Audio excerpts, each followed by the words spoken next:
En 1 Corinthiens 11, à partir du verset 3, la Bible dit que Christ est le chef de toute âme. Alléluia. L'homme est le chef de la femme. Enfants, obéissez à vos parents. Femmes, respectez votre mari. Il est inconcevable de voir une femme qui n'a pas de respect pour son mari. La femme chrétienne qui a reçu l'Esprit de Dieu, vous devez avoir du respect pour votre mari. Une femme qui ne respecte pas son mari ne peut dire qu'elle respecte Dieu.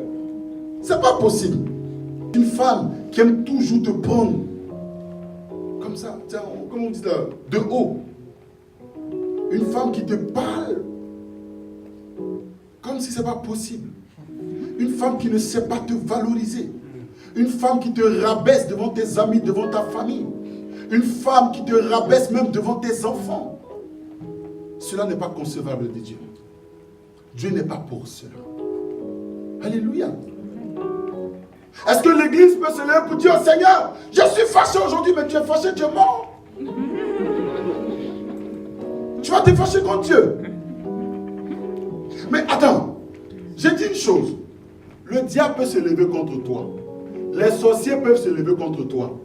Quand ils se lèvent là, tu sais à qui faire appel. Il y a Jésus. Il vient te défendre. Mais si c'est lui-même qui est fâché contre toi, qui va te sauver? C'est contre lui que tu te fâches. Mais tu es perdu. C'est fini pour toi. Tout de suite, tu tentes la vie.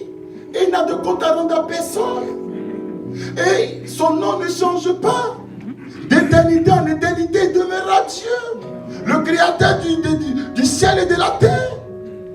Tous les anges, les séraphins, toute l'humanité entière jugule sur l'onction de sa gloire. Et il t'a ôté la vie. Mais attendez, vous prenez Dieu pour qui? Comment considérez-vous Dieu? Alléluia. Où est-ce que vous placez Dieu dans votre cœur? Est-ce que vous le placez comme votre chef? Est-ce que vous le placez comme votre autorité? Est-ce que vous le placez comme votre maître? Est-ce que vous le placez comme votre Seigneur? Vous prenez le Seigneur comme ça. Le Seigneur, ce n'est pas un jouet. Le Seigneur, c'est un gentleman, bien-aimé. Voilà pourquoi il dit, tu es libre de faire, moi je ne vais pas te forcer. Mais c'est moi qui ai la vie. Fais ce que tu veux, mais c'est moi qui ai la santé. Fais ce que tu veux, mais c'est moi qui ai triomphé du diable. Fais ce que tu veux, c'est moi le pourvoyeur. Fais ce que tu veux, à moi appartient l'or et l'argent. Je suis le garant de ton accession dans le royaume des cieux. Fais ce que tu veux, tôt ou tard tu mourras. Fais ton choix. Moi Dieu, je vais m'occuper de mon jugement. Alléluia. Il dit une chose.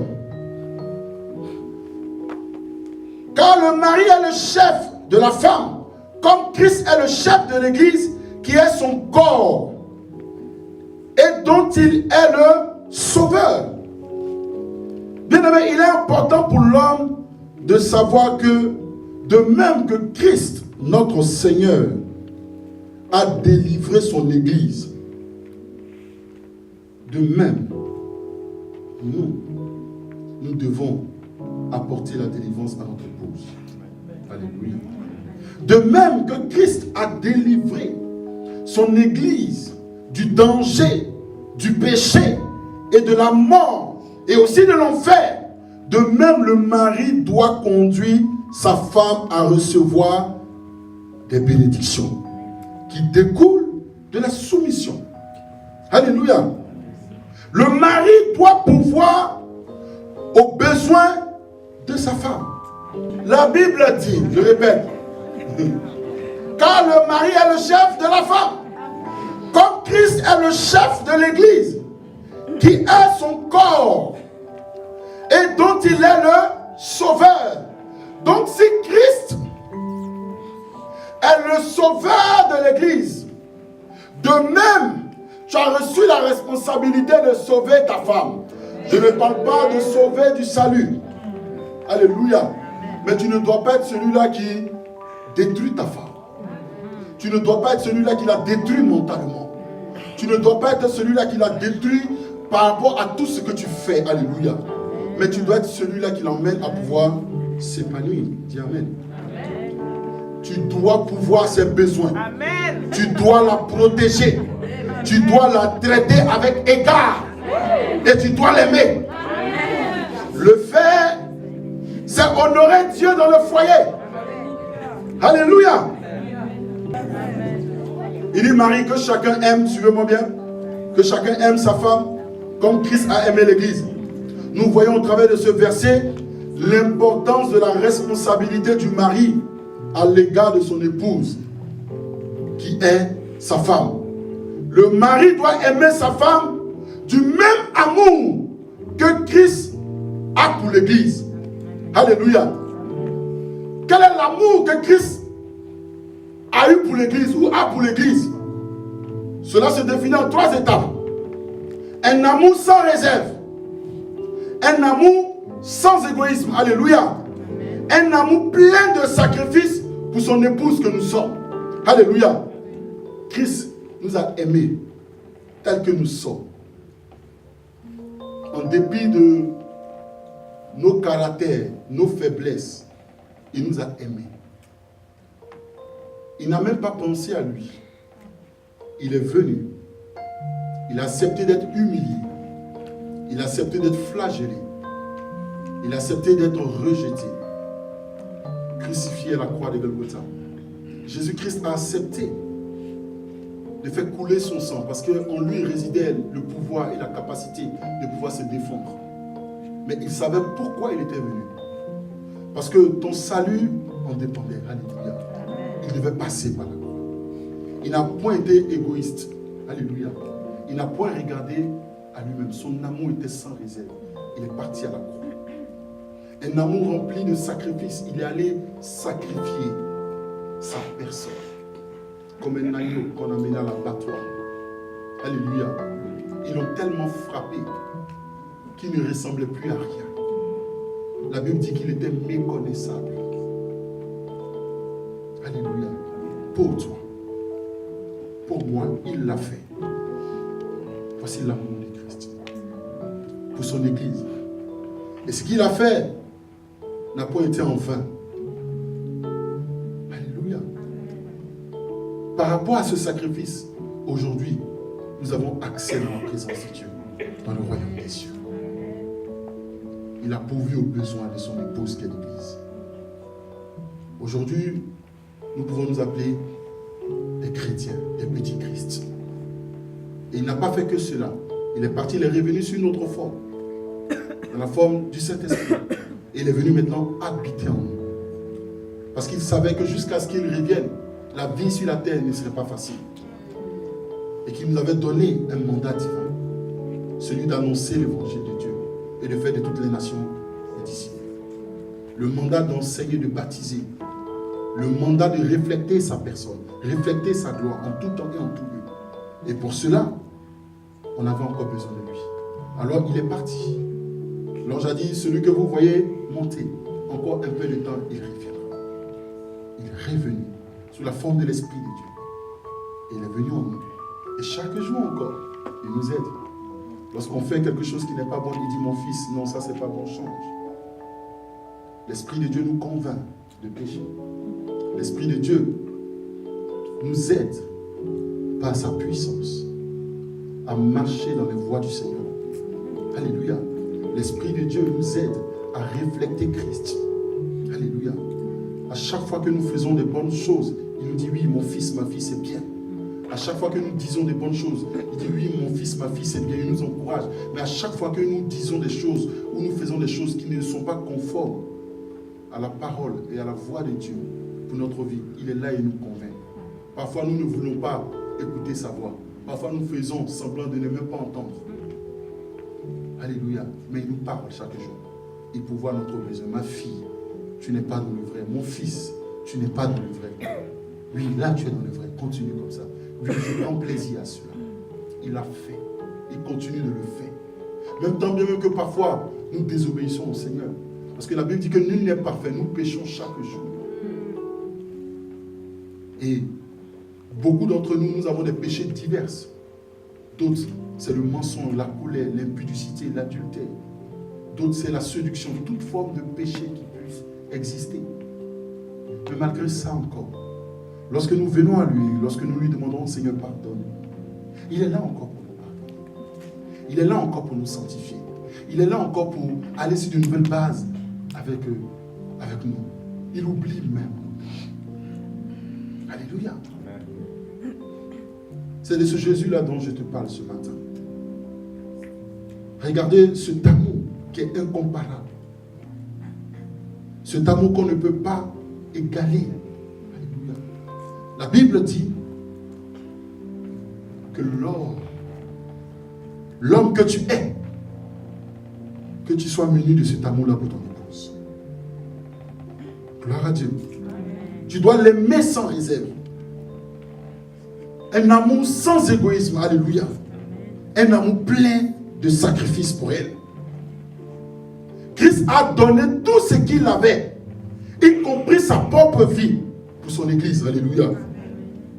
Alors nous comprenons qu'au travers de ce passage bien-aimé, Dieu montre et Dieu établit le modèle de sacrifice auquel un homme ou un mari doit se conformer dans l'amour qu'il porte pour son épouse. Alléluia. Prenons ensemble Colossiens 3. On regarde toujours Éphésiens. Colossiens 3 à partir du verset 19.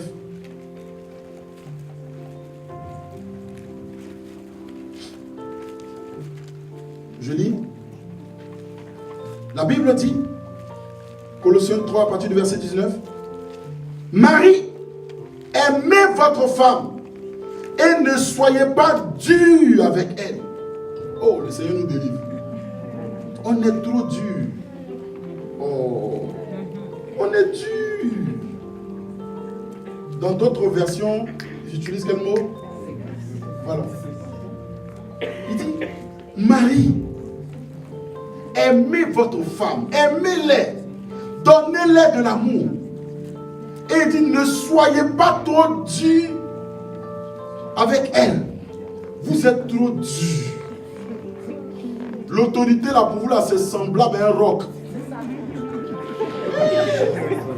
Parce que pour vous là, l'autorité c'est semblable à celui-là qui doit être dur. On comprenait les choses comme ça. Alléluia. Vous savez, face à la parole de Dieu, il faut être humble, être petit. La parole nous délivre. Vous êtes trop dur, touche un homme. Dis, sois pas dur. L'autorité là, c'est pas ça. Touche-le. Il ne faut pas avoir un touche-le, il est à côté de toi.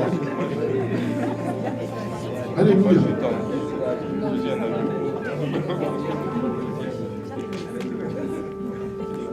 Alléluia. Colossiens 3, 19. Aimez vos femmes et ne soyez pas durs. Vous êtes durs dans tout. Vous ne laissez rien passer. Alors là, même les pays, même c'est les pasteurs. Oh non! Ça dit même, ils sont plus spirituels que Dieu. C'est pas possible. Voilà la Bible. Dieu qui parle. Soyez doux. On est dur comme ça. On va réciter la Bible. Elle n'a pas besoin. Attends.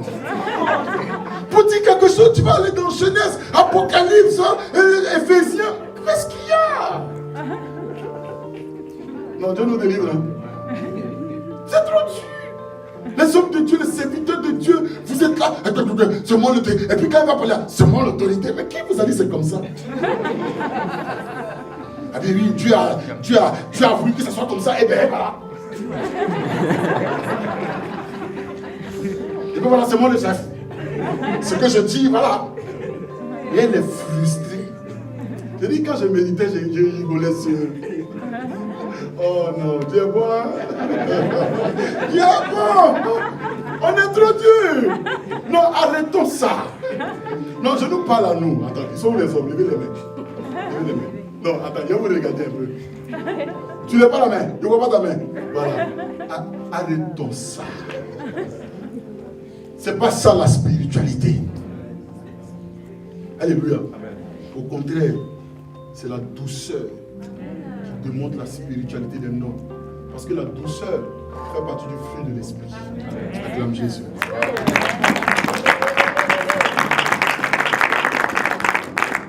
Dans ce même verset, la Bible dit, enfants, obéissez à vos parents en toutes choses. Voilà ce qui plaît à Dieu. On l'a déjà vu.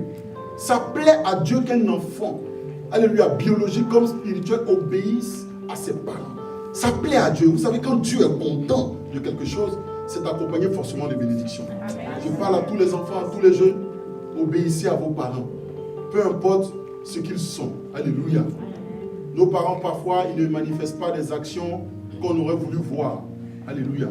Mais il a plu à Dieu encore de te faire naître par cette femme. À moins que tu dises à Dieu, Dieu, tu n'es pas ça, tu peux me faire sortir par une autre femme. Mais tu as fait l'erreur de me sortir par cette femme. Alléluia. Dieu connaît toutes choses. Et il a plu à Dieu, en dépit de l'attitude, du caractère de cette personne, de te faire naître au travers de cette femme. Alléluia. Aujourd'hui, nous sommes convertis. Aujourd'hui, nos yeux spirituels se sont ouverts. Alléluia. Nous voyons des choses qui ne sont pas à la gloire de Dieu. Nous devons parler à nos parents. Nous devons être contre les actions qui ne sont pas à la gloire de Dieu. Mais toujours dans le respect. Nous devons respecter notre père biologique et notre mère biologique. Je l'ai dit il y a un mois de cela, que c'est une grâce que tu sois en vie. Parce qu'il y a d'autres mères, l'enfant ne naît pas. L'enfant est déjà dans le ventre, qu'elle tue l'enfant. D'autres, l'enfant naît, elles mettent l'enfant dans un caniveau, dans les toilettes. D'autres jettent l'enfant. Ta mère, au-delà de son attitude, de son imperfection, elle t'a gardé pendant 9 mois. Si tu es une femme et que tu as déjà connu les douleurs de l'enfantement, elle a subi ça pour toi. Elle pouvait dire, j'en ai assez, j'arrête. Je vais tuer l'enfant. Elle ne l'a pas fait. Elle t'a gardé. Tu es né, elle a poussé. Alléluia. Pour d'autres même, on les a ouvertes césariennes pour toi. Et elle t'a allaité.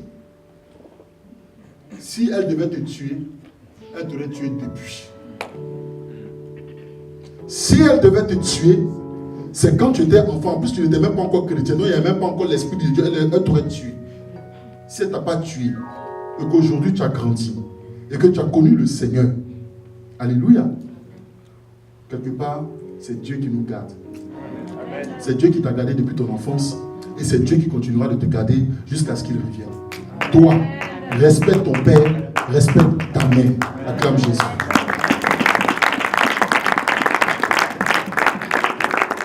Cela plaît à Dieu. Alléluia. Et il dit derrière parents, toujours en Colossiens 3, 19, donc enfants, obéissez à vos parents en toutes choses. Voilà ce qui plaît au Seigneur. Après, en dessous, il dit, parents, n'agacez pas vos enfants. Sinon, ils vont se décourager. Oh! Non, mais vous fatiguez les enfants. Non, on fatigue les enfants. Biologique comme spirituel. C'est-à-dire, on peut donner des recommandations, on peut, mais la Bible dit, il y a une limite, quoi. Alléluia. N'allez pas jusqu'à l'agacement. N'exagérez pas. Parce que vous allez les décourager. Alléluia. Est-ce que donner des directives à un enfant, est-ce que montrer la voie à un enfant doit aller jusqu'à ce que l'enfant soit agacé? Alléluia. On peut donner des directives toujours dans la douceur.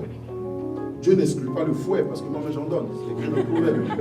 C'est pas de ça que je parle parce qu'il y a d'autres enfants aussi qui ont besoin de ça. Je parle de l'excès. Je parle de l'excès. Point oui, point non. Il faut arrêter. Vous devez les éduquer dans le Seigneur, dans les voies du Seigneur. Alléluia.